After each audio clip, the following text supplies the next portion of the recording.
नमस्कार दोस्तों, स्वागत है आपके अपने चैनल जी फैक्ट पर। आज के इस वीडियो में हम बात करेंगे आज के करंट जीके के बारे में। उससे पहले एक बार हम लोग कल का रिवीजन करेंगे। नंबर 1 क्वेश्चन है, 18वीं राष्ट्रीय जम्बूरी में सर्वश्रेष्ठ राज्य का पुरस्कार किस राज्य को दिया गया है? तो सही आंसर होगा इसका, राजस्थान को जो है सर्वश्रेष्ठ राज्य का पुरस्कार प्रदान किया गया है। और किसके लिए प्रदान किया गया है? तो शील्ड फॉर अकाउंटिंग और शील्ड फॉर गाइड के लिए प्रदान किया गया है। आप सबको पता है कि राष्ट्रीय जम्बूरी जो है इसका आयोजन कहाँ हुआ है? तो रोहट पाली के अंदर इसका आयोजन किया गया है। ये आपको सबको पता है, ठीक है ना।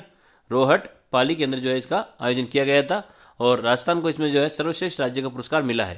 और ये कौन से नंबर की जम्बूरी है? तो ये 18वें नंबर की राष्ट्रीय जम्बूरी है। ये आपको ध्यान रखना है, ठीक है। इसमें राजस्थान को सर्वश्रेष्ठ राज्य का पुरस्कार मिला है, शील्ड फॉर अकाउंटिंग और शील्ड फॉर गाइड के लिए। तो ये आपको ध्यान रखनी दोनों चीज़ें। अगला क्वेश्चन है, राजस्थान साहित्य अकादमी द्वारा पांडुलिपि प्रकाशन योजना के अंतर्गत राजस्थान से कुल कितनी पांडुलिपियों का चयन किया गया है? तो इसका सही आंसर होगा 121 पांडुलिपियों का चयन किया गया है। किसके द्वारा चयन किया गया है? तो राजस्थान साहित्य अकादमी द्वारा पांडुलिपि प्रकाशन योजना के अंतर्गत राजस्थान से कुल 121 पांडुलिपियों का चयन किया गया है, ठीक है। यानी ये राजस्थान साहित्य अकादमी के द्वारा चयन किया गया है। आप सबको पता है कि राजस्थान साहित्य अकादमी के अध्यक्ष कौन है? तो दुलाराम सहारण है। जबकि इसके अध्यक्ष जो उपाध्यक्ष जो बनाया गया है वो सुनीता गोगरा को बनाया गया है। आप सबको पता ही है इसके बारे में, ठीक है ना।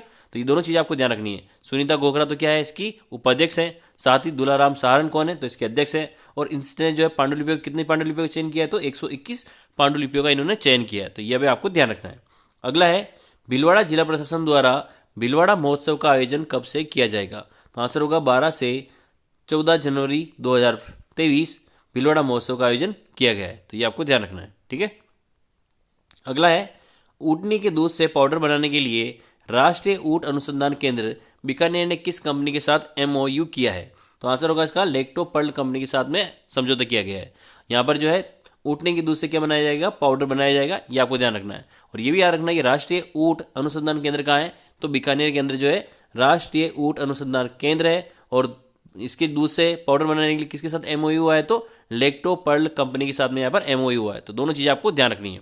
अगला क्वेश्चन, केंद्र सरकार के सुशासन सप्ताह प्रशासन गांव के संघ 2022 के तहत सर्विस डिलीवरी एंड जन अभियोग निराकरण में राजस्थान किस स्थान पर रहा है? तो आपको पता है, एक तो रोड जो पाली के अंदर जो जम्बूरी हुई उसमें भी जो है राजस्थान पहले स्थान पर रहा है। यहाँ पर भी आपको ध्यान रखना है राजस्थान किस स्थान पर रहा है? तो पहले स्थान पर रहा है। किसकी बात हो रही है? तो गाँव प्रशासन गांव के संघ की यहाँ पर बात हो रही है। इसमें जो है सर्विस डिलीवरी और जन अभियोग निराकरण में जो है राजस्थान पहले नंबर पर रहा है।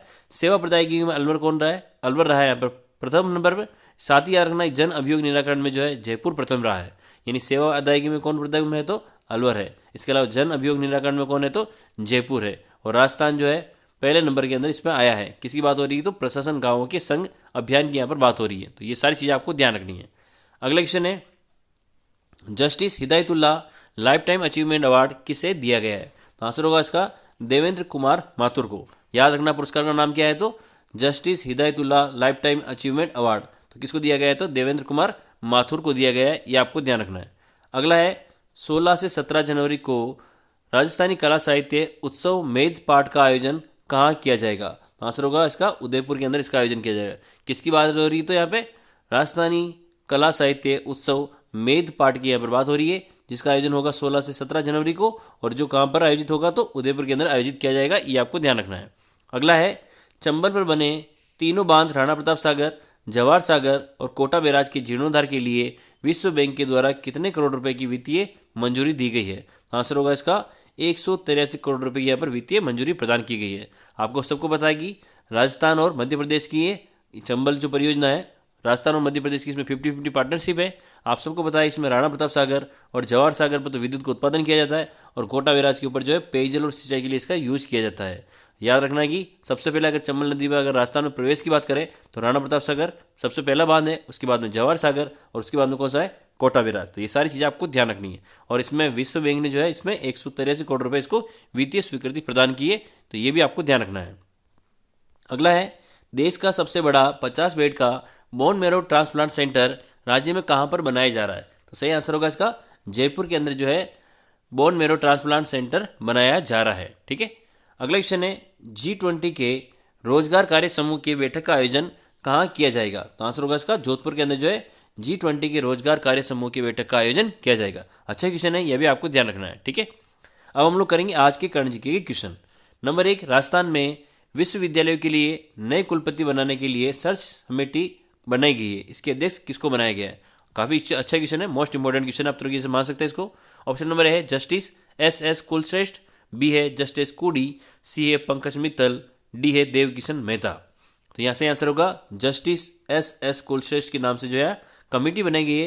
ये क्या काम करेगी? तो राजस्थान में विश्वविद्यालयों के लिए नए कुलपति बनाने के लिए एक सर्च कमेटी गठित की है और इसके अध्यक्ष कौन बनाए गए? तो जस्टिस एस कुलश्रेष्ठ इसके अध्यक्ष बनाए गए। तो ये भी आपको ध्यान रखना है, ठीक है।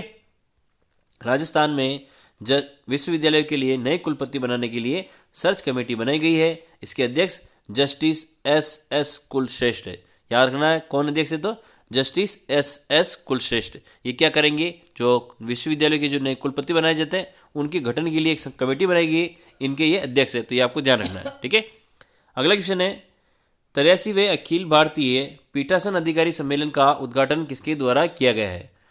ऑप्शन नंबर ए है जगदीप धनखड़, बी है द्रौपदी मुर्मू, सी है कलराज मिश्र, डी है अशोक गहलोत। तो आपको पता है कि इसका आंसर क्या होगा? जगदीप धनखड़, ठीक है। ये आपको ध्यान रखना है।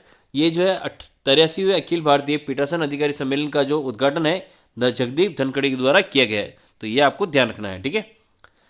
83वें अखिल भारतीय पीठासन अधिकारी सम्मेलन का उद्घाटन श्री जगदीप धनखड़े, जो कि आपको पता है कि हमारे उपराष्ट्रपति है और ये कहाँ के रहने वाले हैं? तो झुंझुनू के ये निवासी है। ये इनके द्वारा जो है इनका उद्घाटन किया गया है। तो ये आपको ध्यान रखना है, ठीक है। अगला क्वेश्चन है शांति एवं अहिंसा विभाग राजस्थान सरकार के तत्वाधान में 2 दिवसीय युवा सम्मेलन 2023 का आयोजन कहाँ पर किया जा रहा है? ऑप्शन नंबर ए है रोहटपाली, बी है नाथद्वारा राजसमंद, सी है बस्सी जयपुर, डी है मानसरोवर जयपुर। तो यहाँ से आंसर होगा रोहटपाली के अंदर जो है शांति एवं अहिंसा विभाग द्वारा राजस्थान सरकार के तत्वाधान में 2 दिवसीय युवा सम्मेलन का यहाँ पर आयोजन किया गया है। तो याद रखना कहाँ किया गया है? तो रोहटपाली के अंदर किया गया है। यहीं पर आपको पता है कि 18वीं राष्ट्रीय जम्बूरी का आयोजन भी किया गया है, यह भी आपको ध्यान रखना है। तो 2 दिवसीय राष्ट्रीय युवा सम्मेलन का 2 दिवसीय युवा सम्मेलन का आयोजन कहाँ हुआ है? तो रोहटपाली के अंदर किया गया है और ये जो है शांति एवं अहिंसा विभाग द्वारा आयोजित किया गया था। ये भी आपको ध्यान रखना है, ठीक है। शांति एवं अहिंसा विभाग राजस्थान सरकार के तत्वाधान में 2 दिवसीय युवा सम्मेलन 2023 का आयोजन रोहटपाली में किया जा रहा है और इसके आयोजन की तारीख क्या है? तो 11 से 12 जनवरी 2023 इसके आयोजन की तारीख है। ये भी आपको ध्यान रखना है। बात हो रही है 2 दिवसीय युवा सम्मेलन 2023 की, तो रोहटपाली के अंदर आयोजित किया गया था। तारीख है 11 से 12 जनवरी 2023। तो ये भी आपको ध्यान रखना है। अगला है राष्ट्रपति द्वारा डिजिटल इंडिया अवार्ड 2022 के तहत किस पोर्टल को प्लेटिनम अवार्ड से सम्मानित किया गया है? ऑप्शन नंबर ए है ई नाम पोर्टल, बी है उपाड़ पोर्टल, सी है राजकाज पोर्टल और डी है राज पोर्टल, या ए नंबर जो है ई नाम पोर्टल। तो इसका सही आंसर होगा ई नाम पोर्टल को जो है यहाँ पर प्लेटिनम अवार्ड मिला है, ठीक है ना। राष्ट्रपति द्वारा ये डिजिटल इंडिया अवार्ड 2022 के तहत प्रदान किया गया है। कौन सा अवार्ड दिया गया है? तो प्लेटिनम अवार्ड इनको दिया गया है। नाम क्या है इस पोर्टल का? तो ई नाम पोर्टल है। नंबर ऑप्शन 1 सही हो जाएगा यहाँ पे, तो ये आपको ध्यान रखना है। राष्ट्रपति द्वारा डिजिटल इंडिया अवार्ड 2022 के तहत ई नाम पोर्टल को प्लेटिनम अवार्ड से सम्मानित किया गया है। इसकी शुरुआत कब हुई थी? तो 14 अप्रैल 2016 को इसकी शुरुआत की गई थी। ये भी आपको ध्यान रखना है। यानी ये डिजिटल इंडिया अवार्ड 2022 जो है यहाँ पर ई नाम पोर्टल को मिला है और इनको जो है प्लेटिनम अवार्ड दिया गया है। इसकी शुरुआत कब हुई थी? तो 14 अप्रैल 2016 को इसकी शुरुआत हुई थी। ये भी आपको ध्यान रखना है। अगला क्वेश्चन है हाल ही में 4 जनवरी 2023 को परिवहन मंत्री ब्रजेंद्र ओला द्वारा राज्य सड़क सुरक्षा संस्थान का उद्घाटन कहाँ पर किया गया है? काफ़ी इंपॉर्टेंट क्वेश्चन है, आपको ध्यान रखना है। नंबर ए है जयपुर, बी है जोधपुर, सी है अलवर, डी है चित्तौड़गढ़। यहाँ पर बात किसकी हो रही है? तो राज्य सड़क सुरक्षा संस्थान की यहाँ पर बात हो रही है। इसका उद्घाटन जो है किसने किया है? तो परिवहन मंत्री ब्रजेंद्र ओला द्वारा इसका उद्घाटन किया गया है। यहाँ पर उद्घाटन कहाँ हुआ है? तो इसका सही आंसर होगा जयपुर, ठीक है ना। जयपुर में जो है राज्य सड़क सुरक्षा संस्थान का उद्घाटन किया गया है और किसने किया है? तो परिवहन मंत्री ब्रजेंद्र ओला ने। ये भी आपको याद रखना, हमारे परिवहन मंत्री कौन है? तो ब्रजेंद्र ओला है, ठीक है। और ये 4 जनवरी 2023 को इसका उद्घाटन किया गया है जयपुर के अंदर। ये आपको ध्यान रखना है, ठीक है। हाल ही में 4 जनवरी 2023 को परिवहन मंत्री ब्रजेंद्र ओला द्वारा राज्य सड़क सुरक्षा संस्थान का राज्य के जयपुर जिले में उद्घाटन किया गया है। ये आपको ध्यान रखना है। अगला क्वेश्चन है पर्यटन विभाग राजस्थान द्वारा हवा महल फेस्टिवल का आयोजन कब किया जाएगा? ऑप्शन नंबर ए है 15 जनवरी 2023, बी है 14 जनवरी 2023, सी है 13 जनवरी 2023 और डी है 16 जनवरी 2023। तो याद रखना फेस्टिवल कौन सा है यहाँ पे? राजस्थान द्वारा यहाँ पर हवा महल फेस्टिवल की बात हो रही है यहाँ पर, जो किसके द्वारा आयोजित किया जाएगा? पर्यटन विभाग द्वारा आयोजित किया जाएगा और इसके आयोजन की तारीख क्या है? तो 15 जनवरी 2023। याद रखना, वापस आपको हवा महल फेस्टिवल की बात हो रही है, किसके द्वारा आयोजित होगा, तो पर्यटन विभाग द्वारा आयोजित होगा। तारीख क्या है, तो 15 जनवरी 2023, ये आपको ध्यान रखना है, ठीक है। पर्यटन विभाग राजस्थान द्वारा हवा महल फेस्टिवल का आयोजन 15 जनवरी 2023 को किया जाएगा। इंपॉर्टेंट क्वेश्चन है, आपको ध्यान रखना है। अगला क्वेश्चन है, department of science and technology नई दिल्ली द्वारा इंस्पायर अवार्ड योजना के लिए राजस्थान के कितने विद्यार्थियों का चयन किया गया है। ऑप्शन नंबर ए है 5,993, बी है 6,000, सी है 5,205 और डी है 5,840। तो यहाँ से आंसर होगा 5,993, ठीक है ना। ये किसके द्वारा चयन किए गए इन विद्यार्थियों का, तो department of science and technology नई दिल्ली द्वारा जो है इंस्पायर्ड अवार्ड योजना के तहत जो है राजस्थान के 5,993 विद्यार्थियों का चयन किया गया है। याद रखना, इनको कौन सा अवार्ड मिलेगा, तो इंस्पायर्ड अवार्ड योजना के तहत इनका चयन किया गया है। याद रखना 5,993, तो ये आपको ध्यान रखना है। Department of science and technology द्वारा नई दिल्ली द्वारा इंस्पायर्ड अवार्ड योजना के तहत राजस्थान के 5,993 विद्यार्थियों का चयन किया गया है।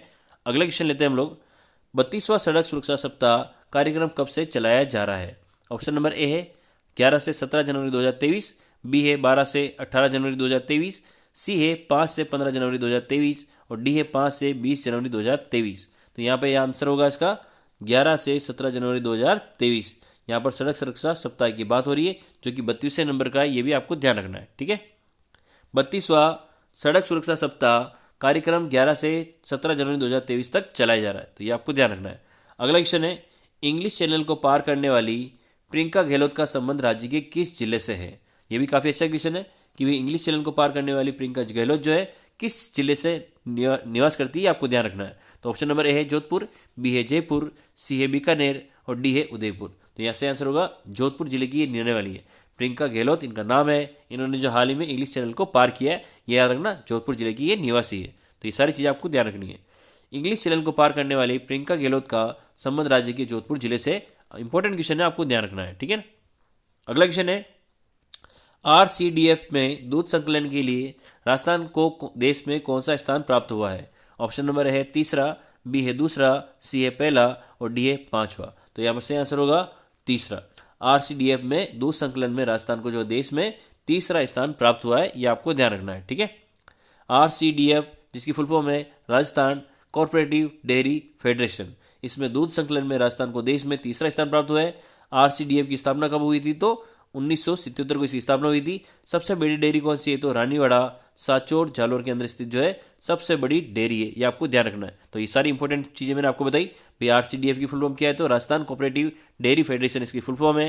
याद रखना, दूध संकलन में राजस्थान में देश का जो है तीसरा स्थान आता है, ये भी ध्यान रखना है। RCDF की स्थापना 1977 में हुई है और सबसे बड़ी डेयरी कौन सी है, तो रानीवाड़ा साचोर जालोर के अंदर जो है सबसे बड़ी डेयरी स्थित है। तो ये भी आपको ध्यान रखना है। अब हम लोग करेंगे क्विज की क्वेश्चन, जिसका आंसर आपको कमेंट सेक्शन के अंदर लिखना है और वीडियो को प्लीज़ आप लोग लाइक कर देना और चैनल को सब्सक्राइब कर लेना। राजस्थान में विश्वविद्यालय के लिए नए कुलपति बनाने के लिए सर्च कमेटी बनाई गई है, इसके अध्यक्ष कौन बनाए गए, तो आपको आंसर कमेंट सेक्शन के अंदर लिखना है, ठीक है। आपको मैंने वीडियो में याद करा दिया है सारा, तो आप लोग आंसर जरूर लिखें।